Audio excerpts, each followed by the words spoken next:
still going to be around at some level. It's just going to be hopefully a much smaller and a more manageable level than what we've been dealing with. So I don't think it's going to be like the Spanish flu of 1918, where it's going to completely disappear with this nice little bell curve and it's gone. I think we're going to still see it as it's now at a plateau, and perhaps it may rise a little bit. I mean, we may still see some, little roller coastering. I'm hoping we're not going to see a surge that we've seen before with the variants, because that's really what we're kind of watching closely at this point to make sure that that's not going to be an issue. But we expected that was going to happen as well. We expected that we would continue to have lots of mutations, because the virus wants to survive just like we do. But there's it's amazing all the research that has been done because of the WHO and because of all the Chinese scientists there. They have great science in China, and they have studied lots of different coronaviruses that are very similar to this.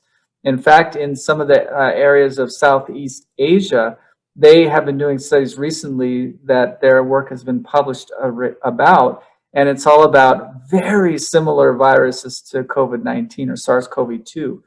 And so they studied it, they found it, and that helps us to understand the origin of this virus, because there's so many that are still saying that they think it's man-made and that it was because of China wanted to get some sort of biological warfare for the rest of us to wipe a lot of people out. When in reality, there's no evidence that that's the truth.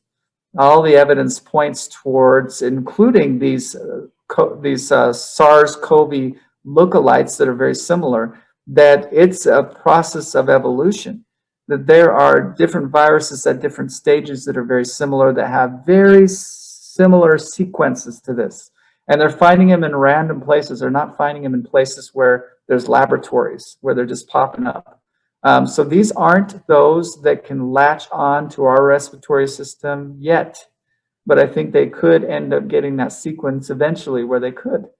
And so I think we'll continue to learn about that, and we'll continue to see different outbreaks. And so now what we need to focus on is preparing for the next one, allocate resource for that.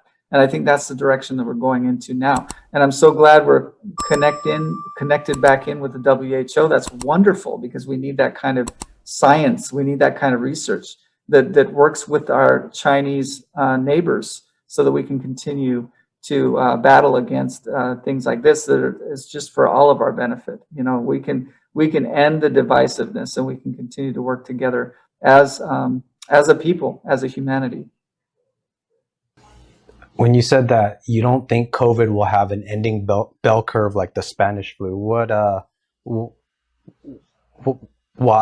or what's going on in your thoughts when you say that?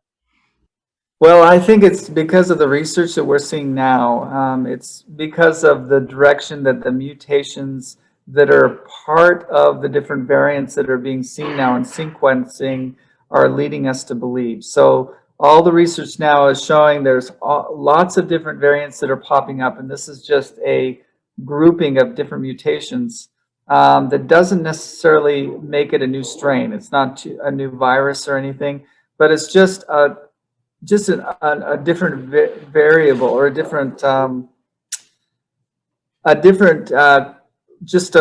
an alternative virus. It's just I can't think of another word to describe it, but it's so you have the SARS-CoV-2 virus, and just an alternative, just similar to that, kind of like if you have a language and you have a dialect of that language, which is just similar. It's the same language, right?